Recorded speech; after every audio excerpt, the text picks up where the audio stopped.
A young attorney walked into court only to be mocked by Judge Raymond Collins as if he were nothing more than a boy playing dress-up. The judge's arrogance and cruelty made the humiliation sting all the more. But when Marcus Reed calmly revealed his bar card and began dismantling the prosecution's case, the balance of power shifted in an instant. And just wait until you hear how this story ends. With the jury swayed, the verdict delivered, and justice forcing even the judge himself to bow his head. The courtroom is supposed to be a sanctuary of order, a place where truth stands above pride and fairness outweighs bias. But over the years, Judge Raymond Collins had allowed his gavel to become less a tool of justice and more a symbol of his authority. After 3 decades on the bench, he wore his robe like a crown, treating his courtroom not as a place of service, but as his personal stage. Those who stood before him quickly learned that if you didn't fit his idea of respectable, you were nothing more than material for his sharp tongue. So when the door opened that morning and 19-year-old Marcus Reed stepped into the courtroom, heads turned. He was tall and slim with a neat navy suit that hung a little stiff on his shoulders, as if borrowed or freshly bought. His tie was knotted carefully, his shoes polished to a shine. But despite his efforts to present himself as professionally as possible, the one thing he couldn't hide was his youth. His face still carried the trace of a teenager, his eyes bright with determination but also edged with nervous energy. Judge Collins leaned back in his chair, instantly sizing him up. To him, Marcus didn't look like a lawyer or even a law student. He looked like a boy playing dress-up, out of place in the solemn chamber where seasoned attorneys sparred daily. A sly grin crept onto the judge's lips. He sensed an easy target. Collins cleared his throat loudly and spoke with a booming voice meant to fill every corner of the room. "Son," he said, dragging the word out just enough to make it sting. "This isn't a school play." His eyes narrowed as he looked Marcus up and down, deliberately pausing on the suit that seemed a size too big. "Do you even know where you are? Shouldn't you be in class right now instead of pretending to play lawyer in my courtroom?" The words hit like a whip crack. At first, there was silence. Then a ripple of laughter broke out among the spectators. It wasn't full-blown laughter, but the kind that stings worse. Smirks, muffled chuckles, a few jurors exchanging knowing glances. Even the bailiff, whose job was to maintain order, allowed himself a crooked smile, his arms crossed like he had been waiting for this very moment. Marcus stood frozen in place, his jaw tight, his fists tightening so subtly that only someone looking closely would notice. His chest rose and fell as he tried to steady his breath. On the surface, he remained calm, still, silent, unflinching. But inside, the words seared. He had walked into this courthouse with a sense of dignity, ready to carry himself as an equal among professionals. Yet with a few cruel lines, Judge Collins had reduced him to an object of ridicule.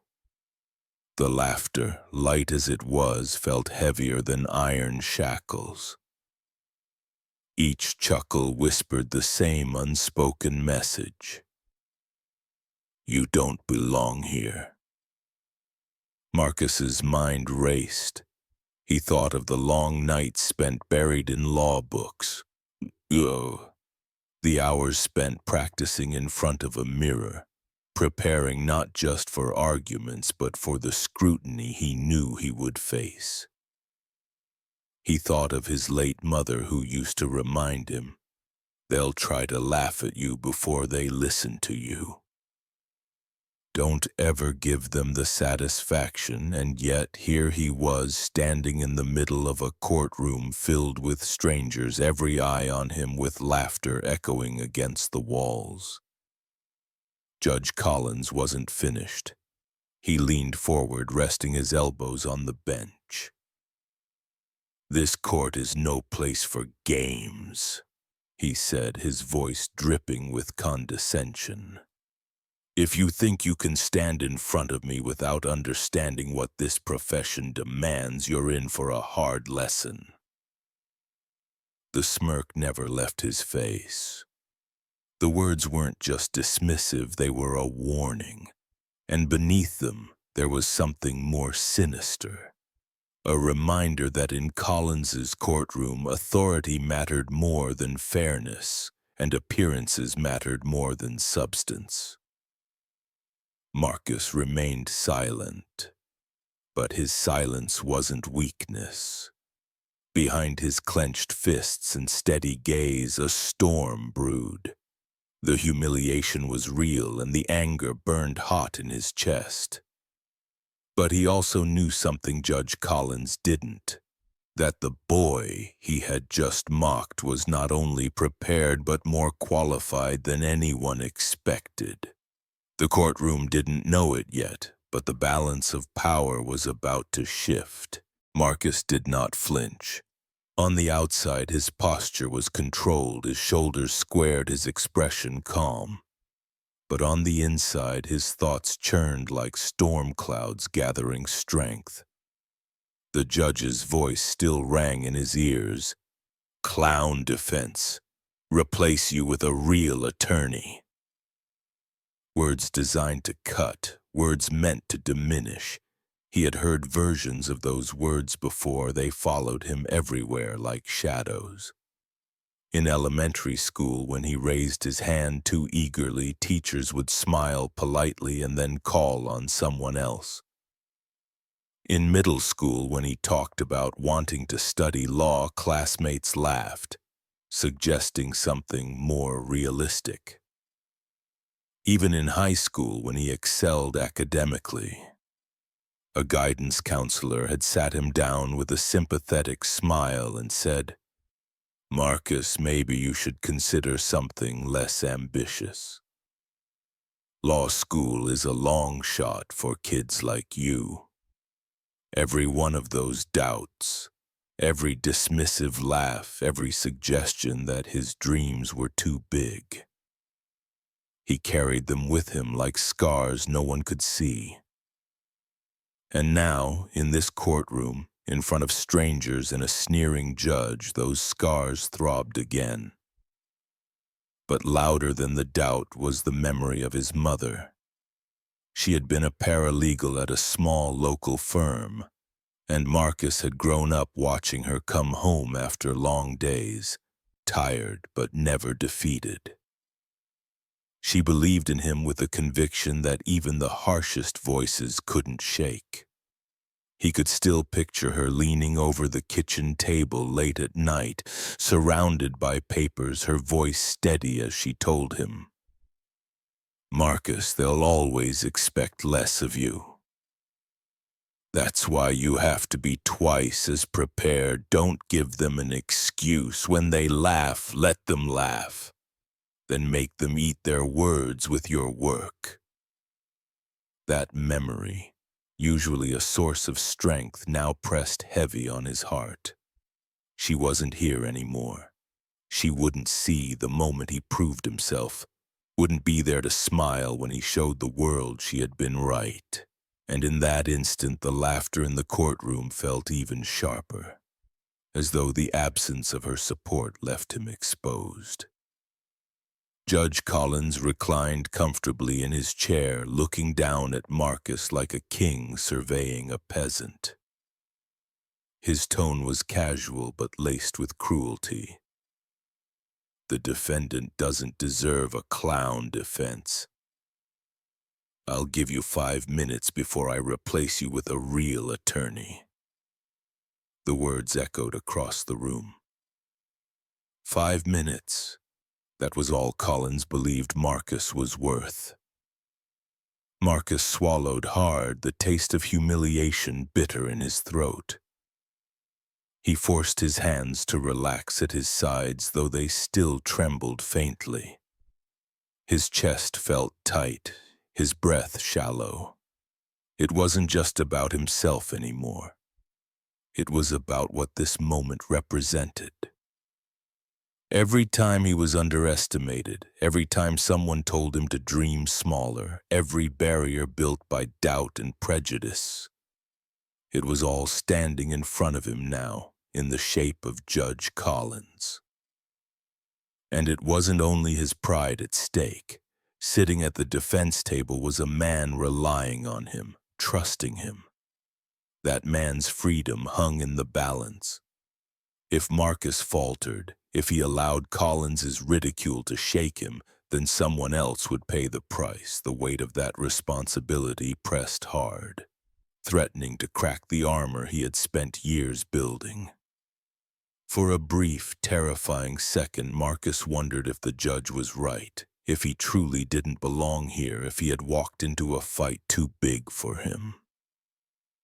The thought pierced deeper than he expected because he had spent so long proving himself. And still the world insisted on treating him like an imposter. The sting of humiliation was real. It seeped into his chest, gnawed at his confidence, whispered that he was standing alone against something far bigger than himself. He clenched his jaw, steadying his breathing, refusing to let his face betray the turmoil inside. He had been preparing for this moment for years. Every late night, every sacrifice, every extra hour studying when others slept. But preparation didn't stop the pain of being dismissed, of being laughed at, of being treated as less. For the briefest moment, Marcus wanted to disappear, to walk out and never come back. The urge hit hard, fueled by exhaustion and the ache of carrying so many expectations. But then he remembered his mother's voice again. Not just her words, but the way she said them, strong and unshakable. He tightened his grip on the file in his hands and lifted his chin. The humiliation still burned, but beneath it, something else stirred. A quiet resolve waiting for its moment to break free.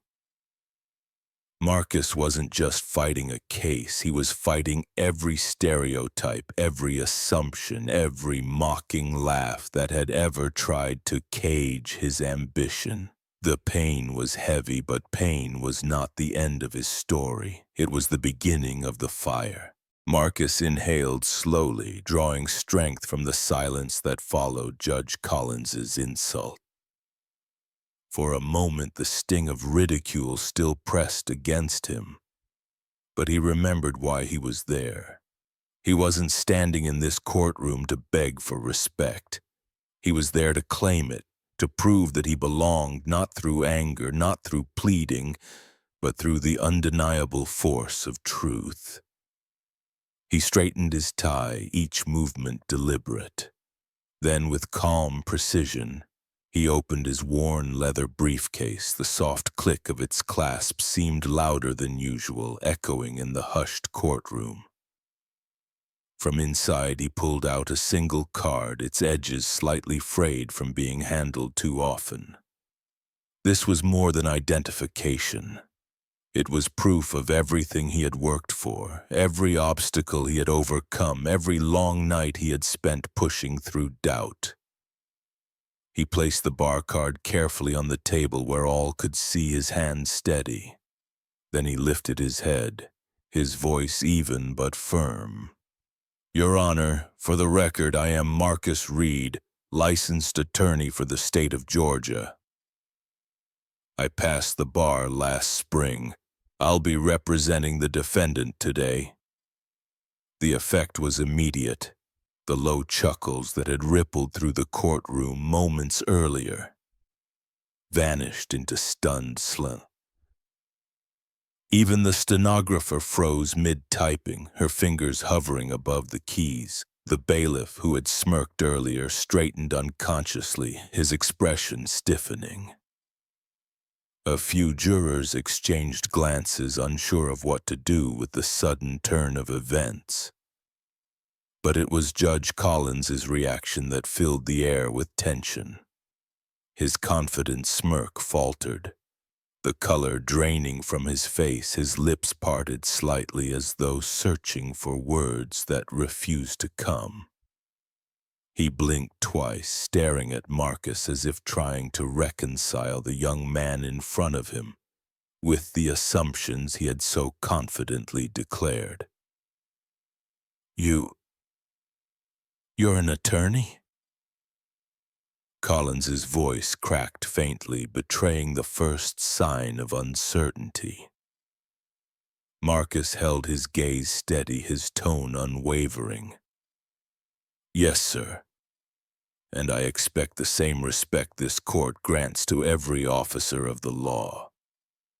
The words hung heavy in the silence, a quiet demand that carried more weight than any outburst ever could. The courtroom shifted, its energy altered in a single breath. The laughter was gone, the ridicule was gone. What remained was respect, or at the very least the stunned recognition that Marcus was not who they had dismissed him as. It was more than a personal victory. In that moment, Marcus was no longer the target of scorn. He was the embodiment of every underestimated voice finally being heard. The courtroom, once hostile, had transformed into a stage where he stood not as a boy mocked for his age or his background, but as a man who had earned his place through merit and resilience. He could see it in the jurors' eyes, some shifting uncomfortably, realizing they had laughed too quickly.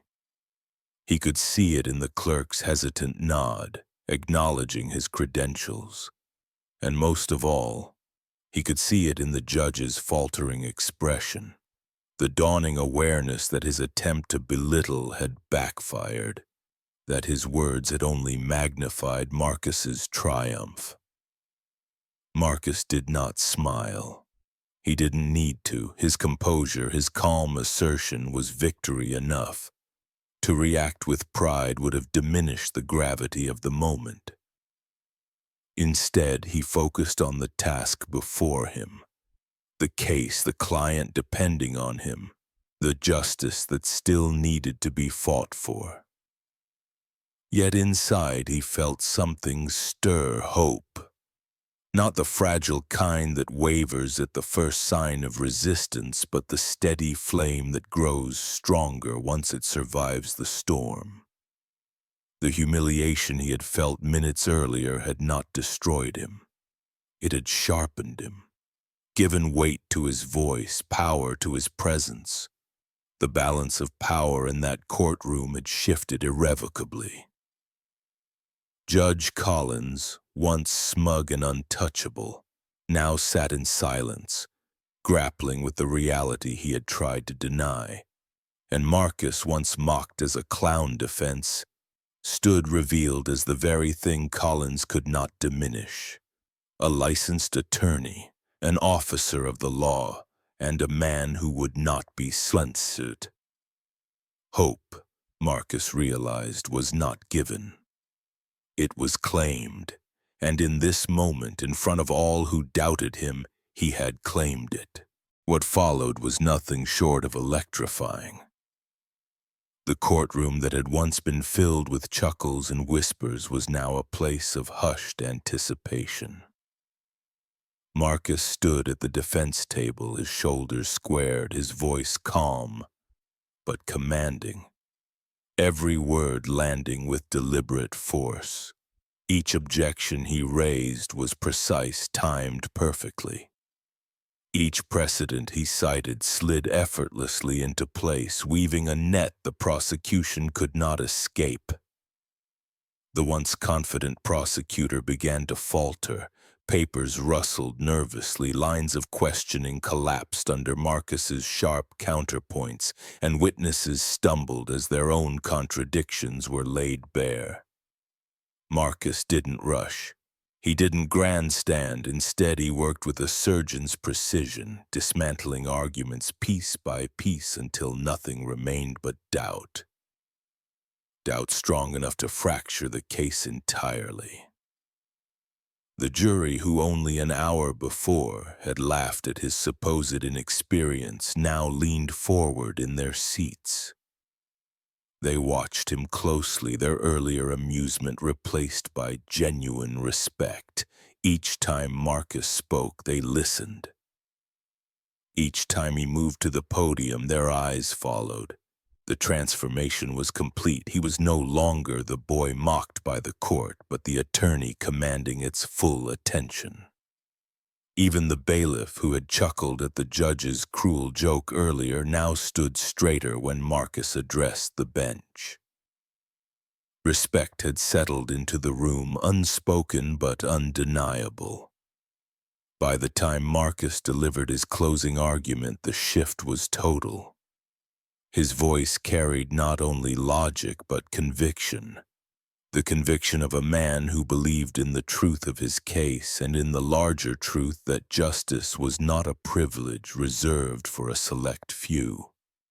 He spoke not just to the jury but to everyone within earshot, weaving together fact and principle until it was impossible not to feel the weight of his words.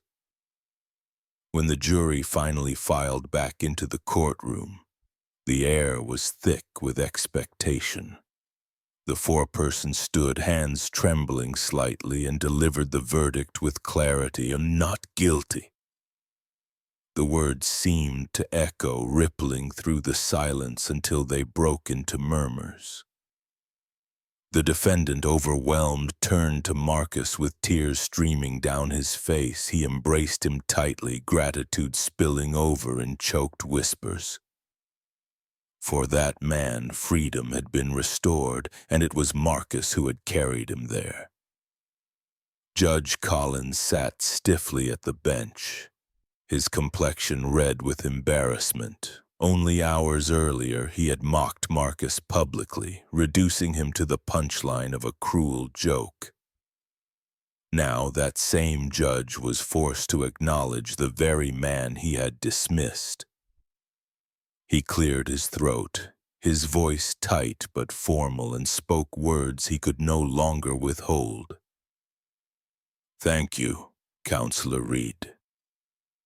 It was a concession wrapped in formality, but to everyone watching, it was something more, a reluctant recognition of forced respect. Marcus inclined his head slightly, not gloating, not smirking, just steady, dignified, as if to remind the judge and all present that his worth had never depended on their approval. As Marcus gathered his foes and stepped out of the courtroom, the gallery stirred. Whispered voices carried his name, some in disbelief, others in admiration. The same people who had laughed at him now looked on with awe, as though they had just witnessed not only a defense but a transformation. Outside the courtroom doors, sunlight spilled across the steps. Marcus paused briefly, letting the air fill his lungs. He felt the exhaustion of the battle, but also something greater, a rising certainty that this was only the beginning. He had turned mockery into victory, prejudice into proof, and injustice into inspiration. Because sometimes the most underestimated person in the room is the one destined to rewrite the rules. Marcus Reed had not just defended his client. He had defended himself, his dream, and the countless others who had been told to shrink, to settle, to lower their ambitions. In his triumph, there was more than vindication. There was hope, and hope, once ignited, has a way of spreading far beyond the walls of any courtroom.